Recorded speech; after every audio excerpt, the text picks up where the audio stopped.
de l'expert sur RCI. Et nous débutons notre sujet de santé. Nous allons parler de l'arrêt cardiaque, comment avoir une prise en charge plus efficace avec notamment l'application Sauve Life.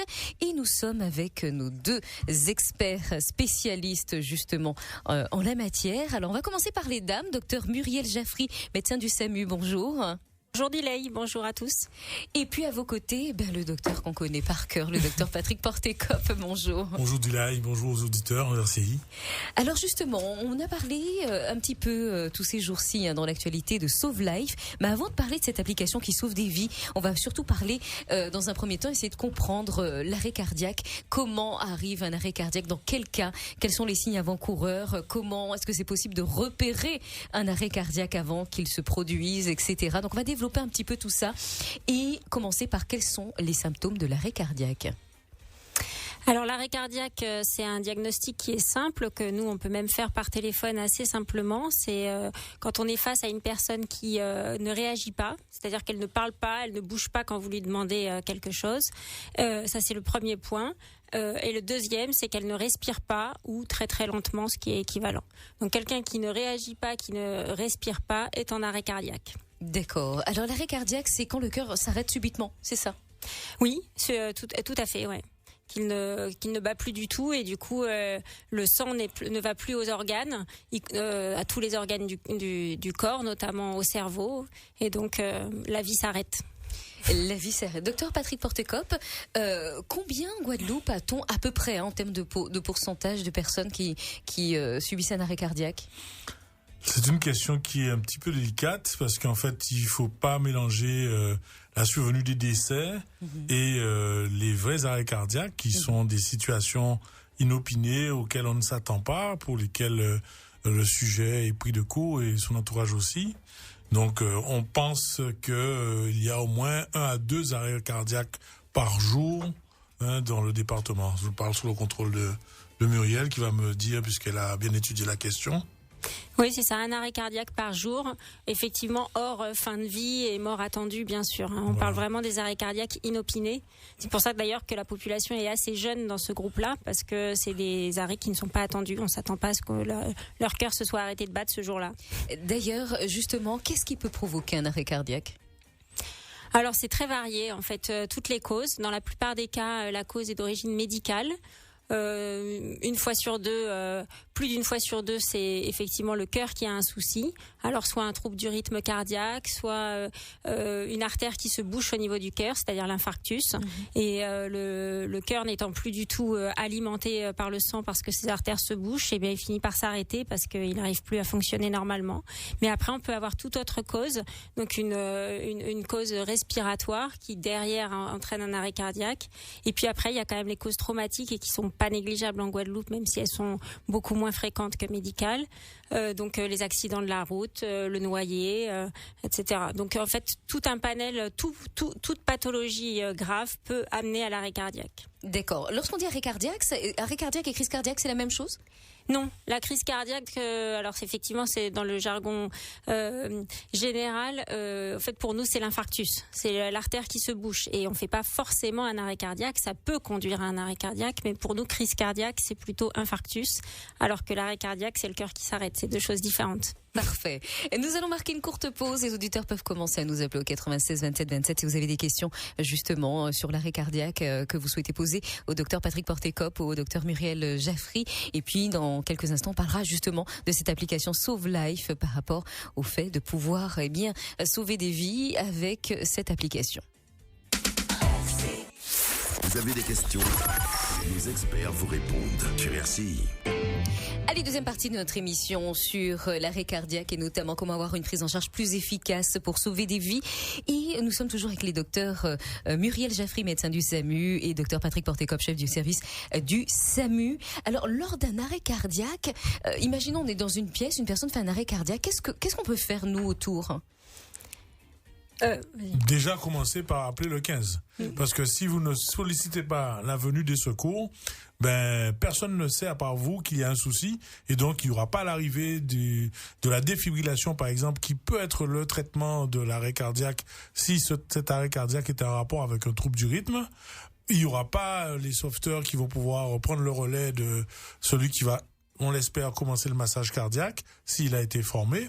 Et s'il n'a pas été formé, il se passera rien. Donc vraiment, le premier message, c'est toujours contacter le 15 ou le 18 pour qu'on ait l'information d'où se passe le malaise, l'arrêt cardiaque, et qu'on y envoie les secours.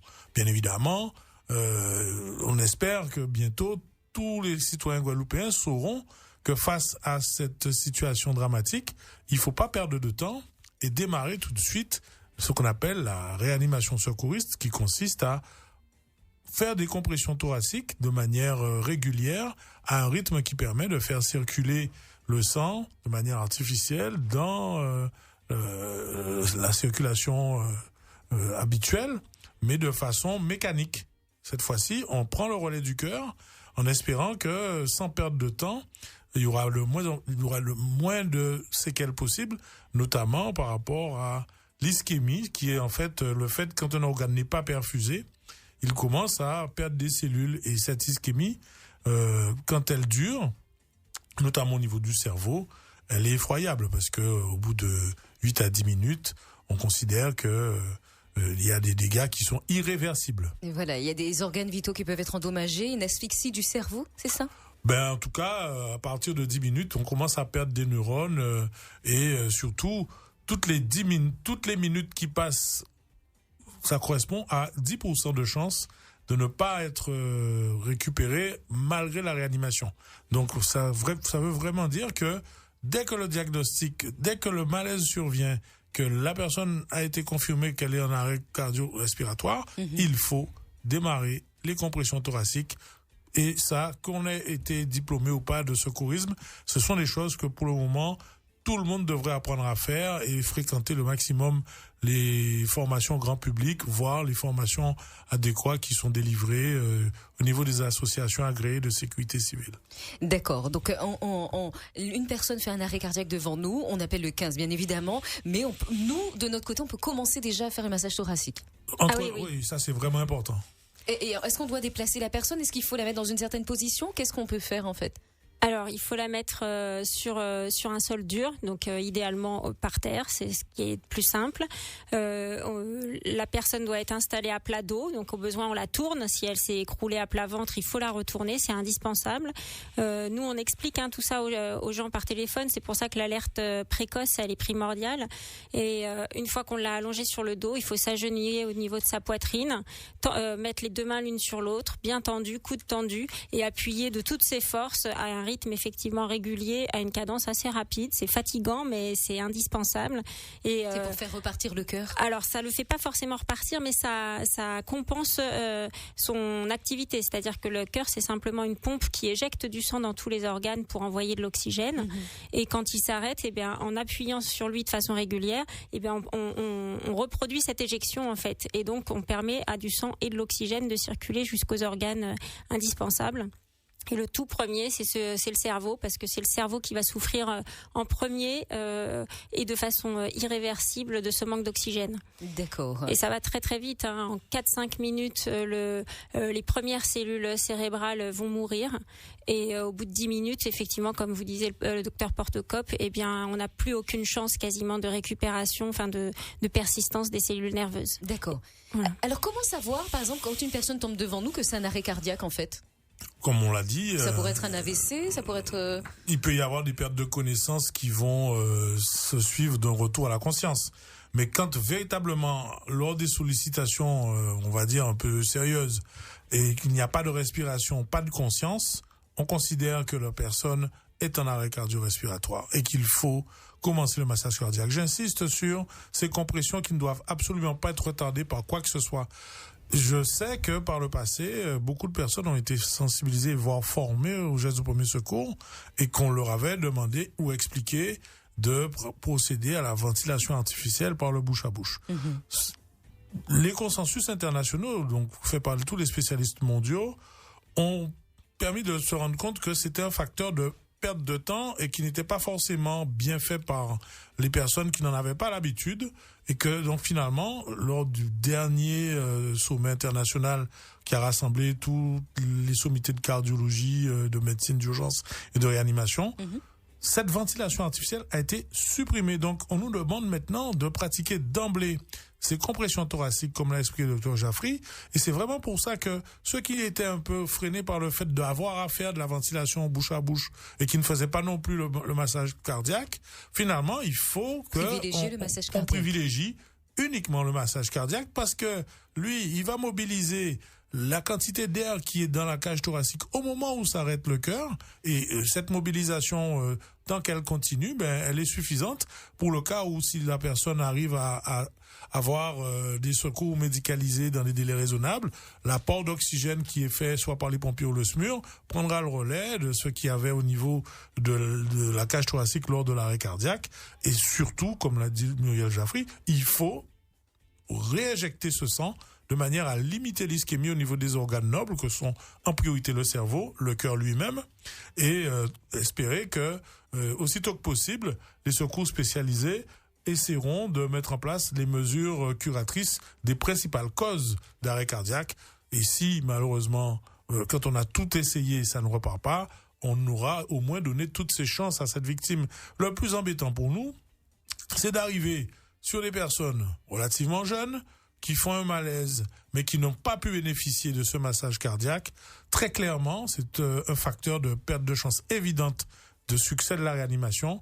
Et on l'a fait, mais on est très conscient que les choses ont très peu de chances d'être couronnées de succès. D'accord. Nous avons Daniel au téléphone. Bonjour Daniel. Oui, bonjour. Bonjour. Bonjour. Oui, une petite question. Pour l'infarctus, la conduite à tenir, est-ce que la thrombolyse est faite instantanément, le plus rapidement possible pour le patient? Docteur. Alors, la question de l'auditeur est de savoir si la thrombolyse est faite rapidement quand il y a un infarctus du myocarde. La stratégie va dépendre du temps à partir duquel on peut faire le diagnostic, et si on estime que l'on peut amener ce patient vers une salle de coronarographie dans des délais raisonnables. Si le diagnostic est formel au premier électrocardiogramme qui serait fait par le SMUR, et que les possibilités, tout est vert pour aller en salle de coronarographie pour faire une désobstruction mécanique de l'artère par geste endoluminal, c'est-à-dire on insère une sonde sur une table de coronarographie pour aller au contact de ce caillot qui est la cause de l'infarctus et qu'on l'enlève. C'est vraiment cette technique qui est privilégiée par rapport à la thrombolyse, qui reste tout de même une solution à mettre en œuvre chaque fois que l'on pense que les délais d'arrivée en salle de coronarographie risquent d'être trop justes et qu'on perdrait à ce moment-là des chances de ne pas la faire. Et donc à ce moment-là, la décision appartient au médecin sur le terrain, en concertation avec son médecin régulateur, de faire cette thrombolyse qui effectivement vise, comme le desktop, à déboucher l'artère. Et ça marche pas toujours. Et il faut parfois aller quand même en coronarographie. Donc c'est des situations cliniques qui sont toutes différentes. Daniel? Oui. Vous avez... Oui. Une dernière petite question, excusez-moi, je prends un petit peu de temps. Oui. Qu'est-ce que le secouriste peut faire devant un STPUS, un infarctus? Qu'est-ce qu'il peut faire? Qu'est-ce qu'il peut faire? Alors la première chose, c'est d'alerter toujours rapidement, parce que effectivement l'objectif, ça va être de redéboucher l'artère bouchée le plus tôt possible, mettre la personne au repos, de préférence en position assise ou allongée, demi-assise ou allongée, ne pas lui faire le moindre effort, donc elle ne bouge plus à partir du moment où une personne a une douleur dans la poitrine, elle reste au repos, parce que ça risque sinon d'aggraver les choses, et c'est à peu près tout. Appelez le 15. Voilà. Oui, alerter, c'est ce que j'ai dit, ouais, évidemment nous appeler rapidement pour qu'on intervienne le plus vite possible, et puis surveiller, parce que si effectivement l'état de la personne se dégrade entre l'appel et l'arrivée des secours, comme on a dit, l'infarctus peut aboutir à un arrêt cardiaque, et dans ces cas-là on passe dans un autre schéma et qui sera de réaliser à nouveau les gestes qui sauvent, c'est-à-dire le massage cardiaque et la pose d'un défibrillateur s'il y en a un à proximité. Mais dans le cas de l'infarctus, c'est repos. Voilà Daniel. Merci un peu. Je vous en prie, bonne journée. Donc on le rappelle, un arrêt cardio-respiratoire ou arrêt cardio-ventilatoire, plus communément appelé arrêt cardiaque, mais également mort subite, on dit aussi mort subite de l'adulte. Oui, ça existe. Alors, ça a une définition assez particulière parce que il y a une notion aussi de mort subite en fonction de l'âge.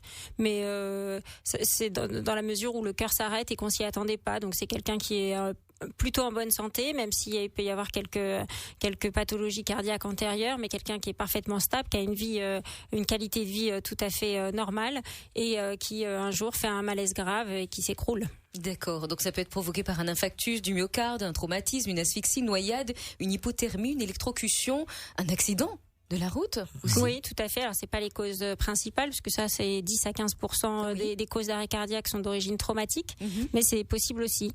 Voilà, le principal, ça reste quand même les causes médicales, troubles du rythme. Un AVC peut aboutir aussi à un arrêt cardiaque. Si le cerveau souffre beaucoup, il va plus envoyer les commandes nécessaires pour que le cœur batte et le cœur s'arrête de battre.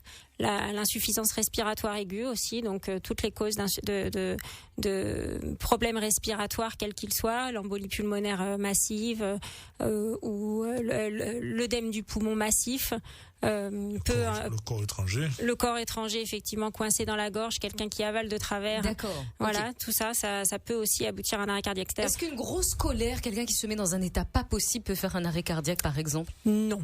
Non, ça non, sauf si vraiment ça lui cause un infarctus. Mais bon, c'est très peu probable. Non, ça impressionne toujours tout le monde, les grosses colères qui aboutissent à un malaise, mais heureusement, celles-ci, souvent, elles sont sans gravité. Parfait. Nous avons Laurent au téléphone. Bonjour Laurent.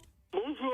Bonjour, on vous écoute. Voilà, j'aimerais savoir, lorsque quelqu'un fait un malaise cardiaque, et puis on l'a mis couché sous le dos, puis on fait le massage cardiaque, mais il me semble que si il faut tourner la tête de la personne parce que ça l'angle plutôt au fond, parce que si on fait le massage cardiaque,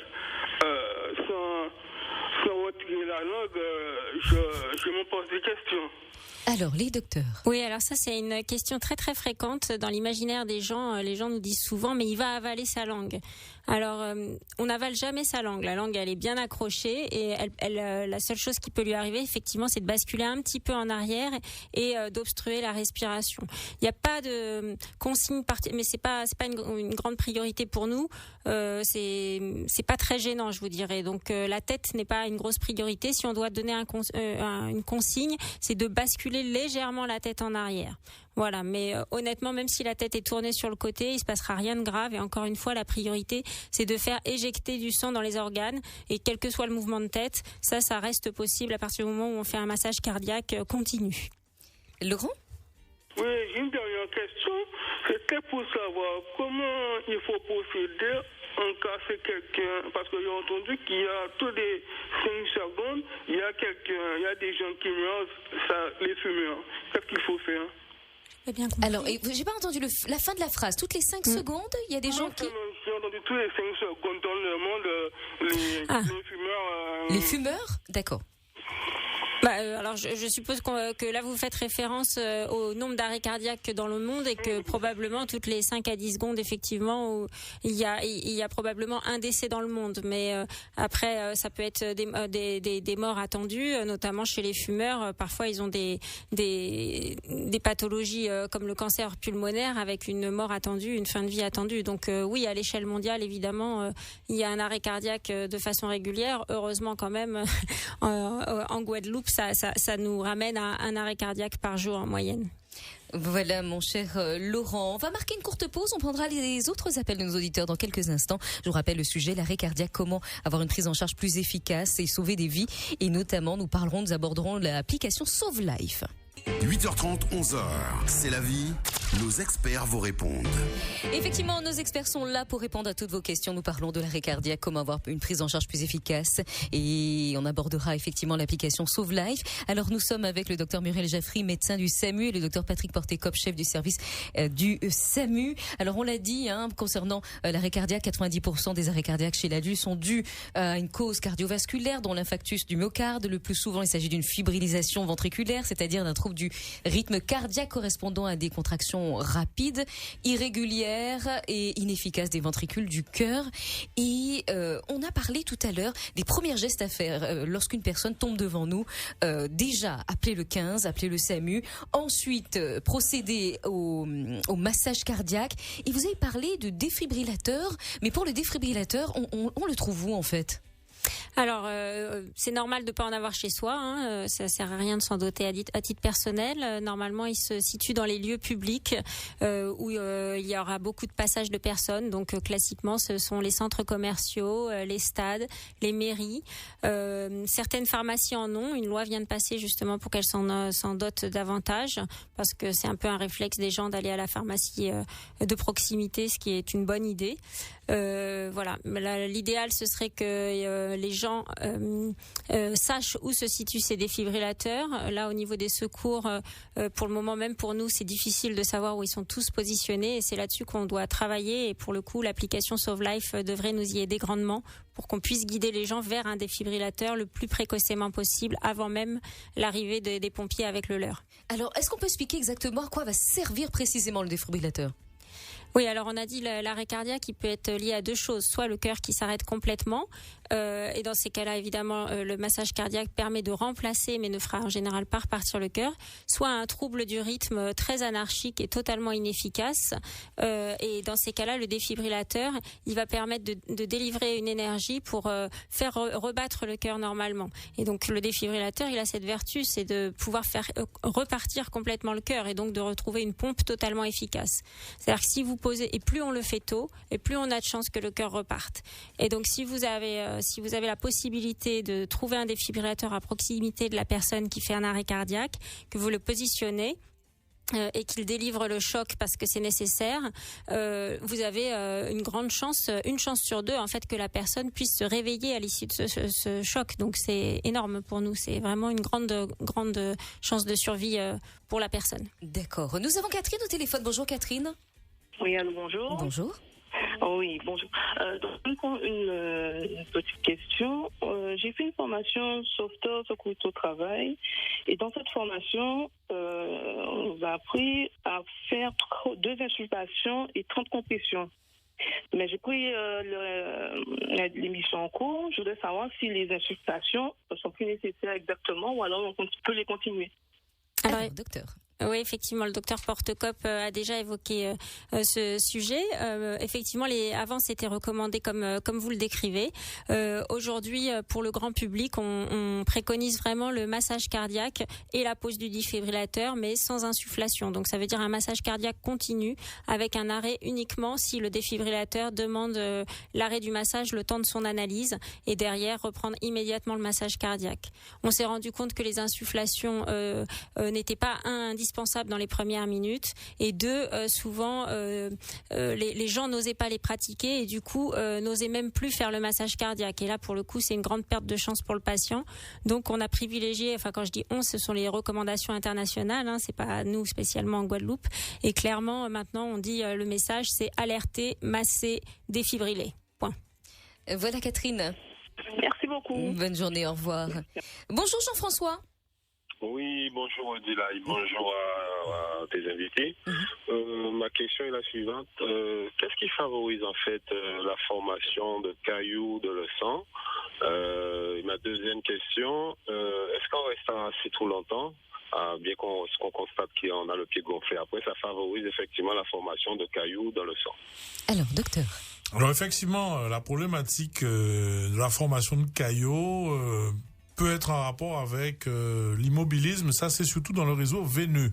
C'est-à-dire que effectivement, dans les stations prolongées et chez les gens qui auraient des facteurs de risque parce qu'ils ont une mauvaise circulation veineuse avec une déshydratation, plein de facteurs, il y a des circonstances qui vont peut-être favoriser chez certaines personnes la formation de caillots dans les veines qu'on appelle les phlébites. Par contre, ces phlébites, elles peuvent après se détacher et partir dans la circulation pour remonter au niveau du cœur et créer ce qu'on appelle une embolie pulmonaire. C'est toujours pas l'infarctus du myocarde. Pourquoi? Parce que la problématique de l'infarctus du myocarde, c'est qu'il s'agit de plaques de cholestérol qui se sont formées sur plusieurs semaines, voire des années, en rapport avec un taux de cholestérol qui est trop élevé chez ce patient, et qui a créé une obstruction progressive, un rétrécissement du calibre de ses coronaires, et à un endroit donné, sur cette plaque de cholestérol, cette plaque va se fissurer. Et quand elle va se fissurer, va se former un processus inflammatoire qui va assez rapidement aboutir à la formation d'un caillot. Et ce caillot va venir boucher à l'endroit où il y avait déjà un rétrécissement du calibre de l'artère coronaire, cette artère coronaire. Le patient va ressentir une douleur au moment où la circulation est interrompue au-delà du caillot, et c'est ce qu'on appelle la douleur de l'infarctus, la douleur de l'angine de poitrine. Et cette douleur, elle est ressentie par les patients, en général dans la partie gauche du thorax, autour du sein, avec des caractéristiques plus ou moins variables chez tout le monde. Mais c'est une douleur qui en général ne cède pas. Et lorsqu'elle est présente et qu'elle est intense, qu'elle persiste, c'est un motif d'appel immédiat au centre 15 de manière à ce que nous partions faire un électrocardiogramme au chevet de ce patient pour savoir si justement la douleur qu'il présente est oui ou non en rapport avec un infarctus. Le seul moyen de le savoir, c'est faire un électrocardiogramme rapidement, parce qu'à côté de cela, ce serait trop facile, il y a d'autres causes de douleur thoracique gauche.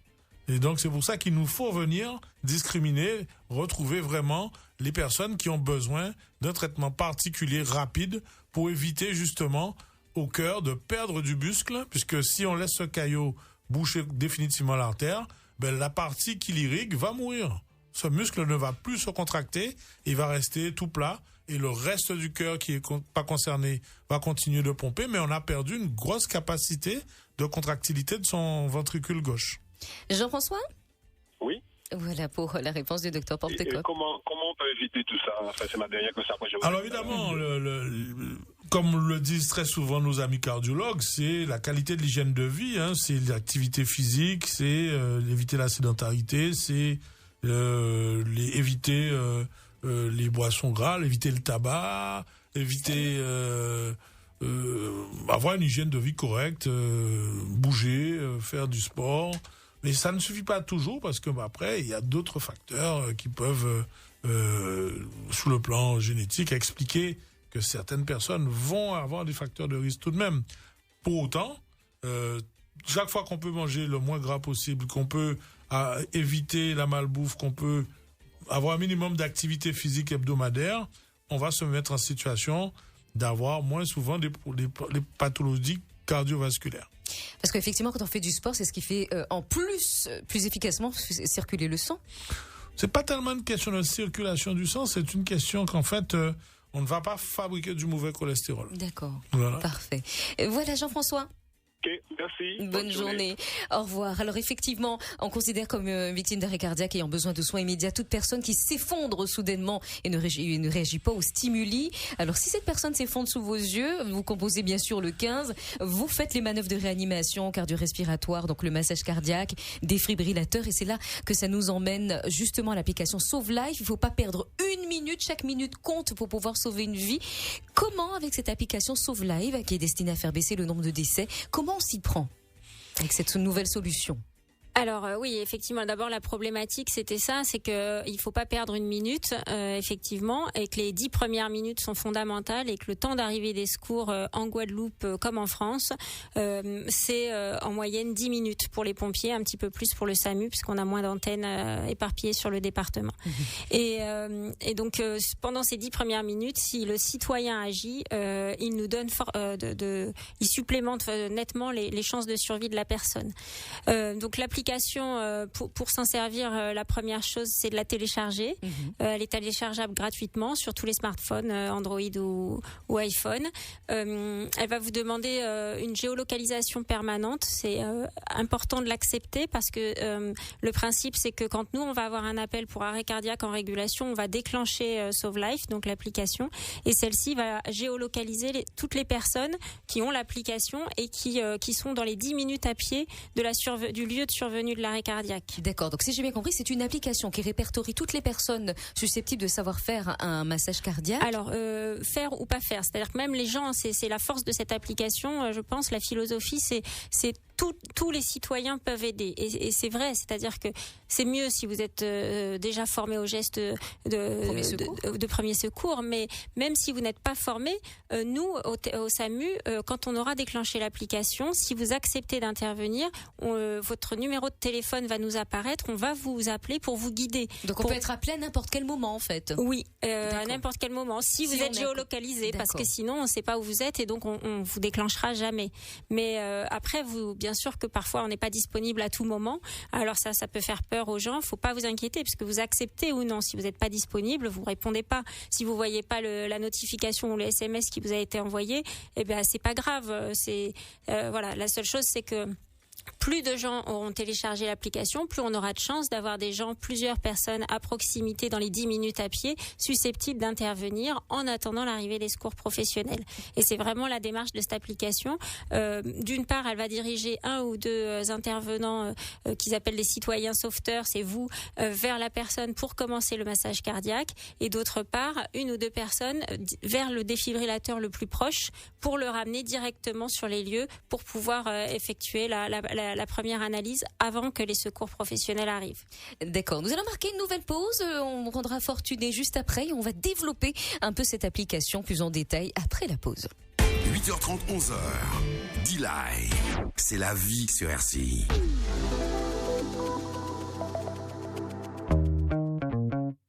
Que des soldes. En janvier chez Conforama, c'est le premier choc des prix. Écoutez plutôt. Le four micro-ondes 20 litres de marque Bellaville à 39,95 €. La cafetière filtre 10 tasses de marque Hotpoint à 17,95 € seulement. Alors vite, touche chez Conforama à la zone artisanale de Providence aux Abîmes. Bureau Vallée s'engage durablement. Ne jetez plus vos cartouches vides. Bureau Vallée vous les rachète directement en cash. En plus, jusqu'au 8 février, Bureau Vallée double la valeur du rachat jusqu'à 3 € l'unité. Alors rendez-vous vite dans l'un de vos 5 magasins Bureau Vallée et repartez directement avec du cash.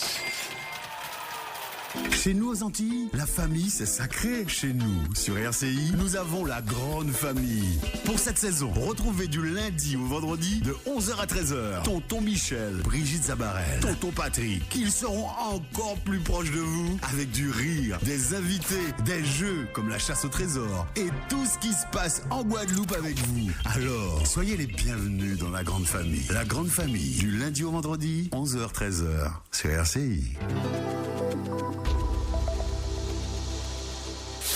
Vous avez des questions? Nos experts vous répondent sur RCI. Allez, dernière partie de notre émission sur l'arrêt cardiaque et cette application Sauve Live. Donc Sauve Live, Dr Portecup et Dr Jaffry, vous disiez que ça permettait de répertorier, de géolocaliser toute personne qui pourrait être susceptible, citoyen volontaire, de pouvoir porter secours dans les 10 minutes à une personne faisant un arrêt cardiaque. Donc cette application, en fait, on la télécharge et puis on accepte la géolocalisation et dès qu'une personne fait un arrêt cardiaque, on reçoit un SMS qui nous dit arrêt cardiaque à proximité, on a le temps à peu près en termes de mètres et de minutes pour accéder à la victime et on a ce petit mot qui nous dit est-ce qu'on accepte d'aider ? Oui, c'est ça. Vous recevez une notification ou un SMS disant nous avons besoin de votre intervention sur tel incident et puis il y a un lien.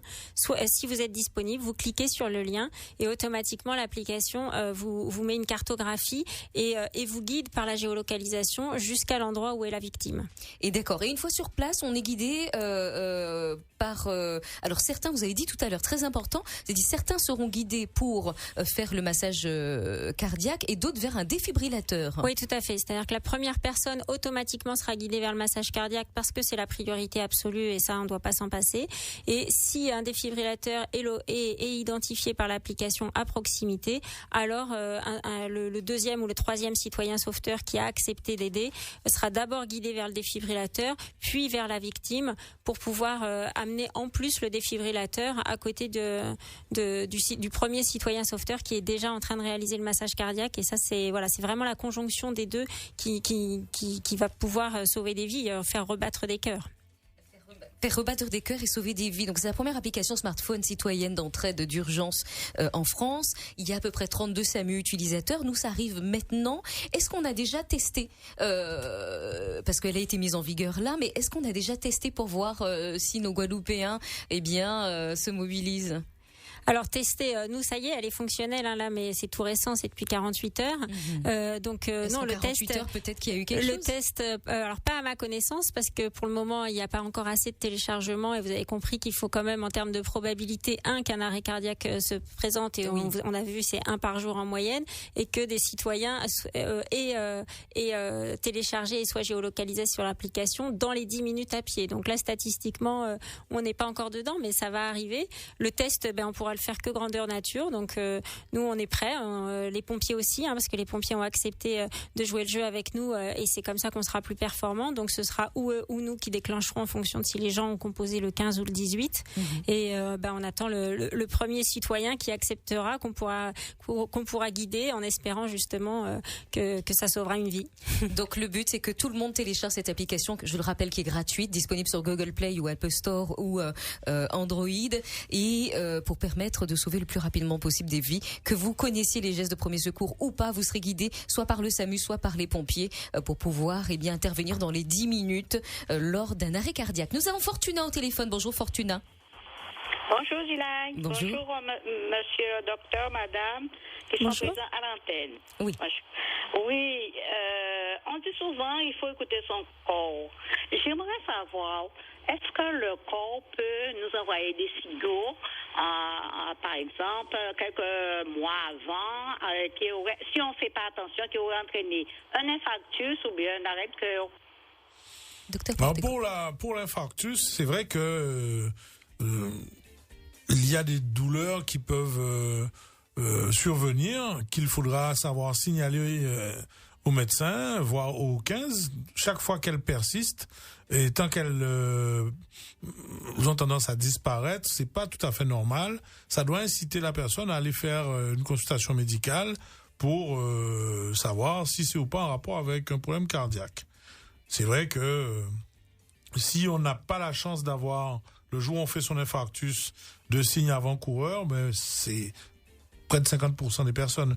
Mais le reste de la population, ce sont les personnes qui ont un terrain de maladie cardiaque, qui souffrent de ce qu'on appelle l'angine de poitrine. Donc ce sont des candidats potentiels à faire un infarctus. On leur donne un traitement qu'ils sont censés prendre pour justement diminuer la fréquence de survenue de la complication majeure des maladies coronaires qui est l'infarctus.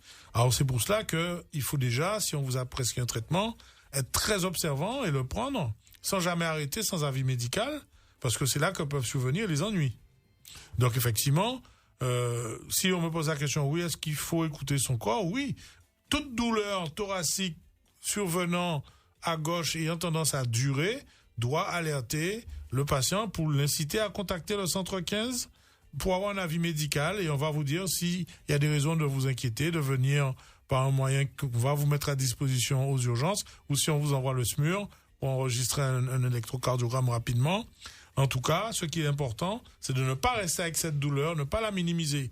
Autre chose, il faut savoir que certains patients diabétiques peuvent parfaitement ne jamais avoir de douleur et faire leur infarctus, et on s'en rendra compte après, parce que le diabète est une maladie chronique qui agit sur le système neurologique et qui perturbe la sensibilité, que ce soit au niveau des orteils, au niveau de la cage thoracique, et beaucoup peuvent ne pas avoir des douleurs comme tout le monde, et ils vont avoir des symptômes comme un gaz, comme quelque chose qui semble les gêner, plus une gêne qu'autre chose, que la fameuse belle douleur thoracique académique.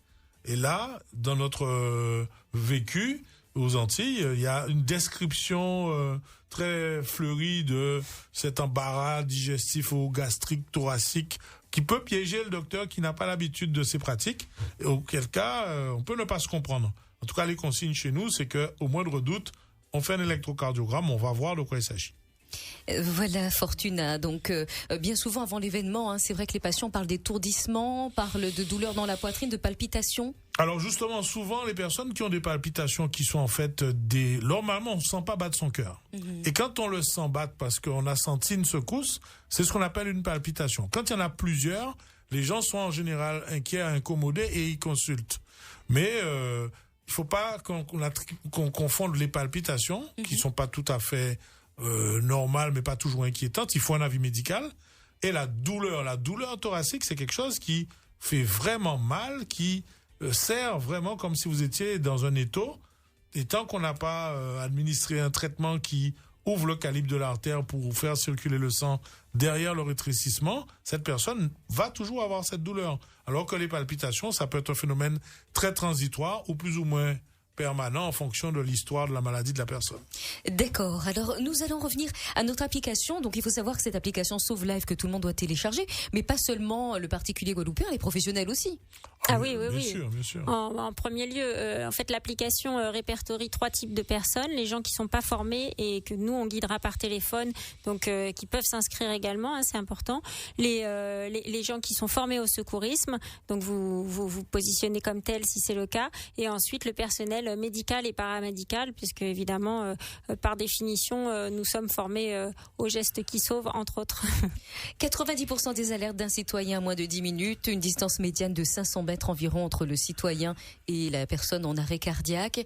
Et on nous note 31 cœurs repartis grâce à l'intervention de citoyens. Oui, je crois que maintenant ils en sont à beaucoup plus. Ils en sont même à pas loin. Oh, plus. Je crois que c'est 48 SAMU maintenant qui ont l'application. Et 95, je crois, vies sauvées grâce à l'intervention d'un citoyen sauveteur avant l'arrivée des secours. Et l'autre jour, j'entendais un témoignage d'un de ces citoyens sauveteurs qui, je trouvais, résumait bien les choses. C'était un jeune de 19 ou 20 ans qui disait, mais j'ai pas sauvé une vie à moi tout seul. C'est vraiment, j'ai participé au maillon manquant dans la chaîne de survie avec les pompiers, le SAMU, et c'est exactement ça. C'est qu'il a fait le premier maillon qui nous manquait jusqu'ici. Et clairement, cette application nous apporte le plus sur lequel on avait du mal à agir jusqu'à aujourd'hui. Le petit mot de la fin, docteur, concernant cette application Sauve Life. On aura envie de dire que les Guadeloupéens qui entendent ce message téléchargent sur les stores Apple Store et Play Store cette application qui est gratuite, on le rappelle, dont les données sont sauvegardées sans possibilité de commercialisation. Il n'y a pas de crainte à avoir sur aucun sentiment de culpabilité. Il faut vraiment se dire que ça va certainement sauver une vie et que, comme tu l'as bien dit, Dilay, quand on ne fait rien dans les 10 minutes, c'est certain qu'il y a beaucoup plus de chances qu'on n'arrive pas à sauver, nous, la victime, que si quelqu'un, généreusement, fait des compressions thoraciques qui sont des manœuvres simplissimes à faire.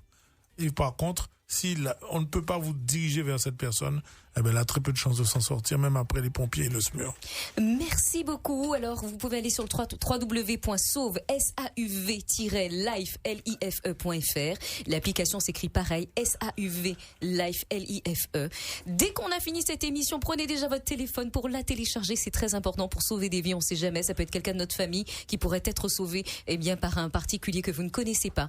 Très important. L'application Sauve Life pour sauver des vies. Chaque minute compte lorsqu'on a un arrêt cardiaque. Merci beaucoup, docteur Muriel Jaffry, médecin du SAMU, et docteur Patrick Porté-Cop, chef du service.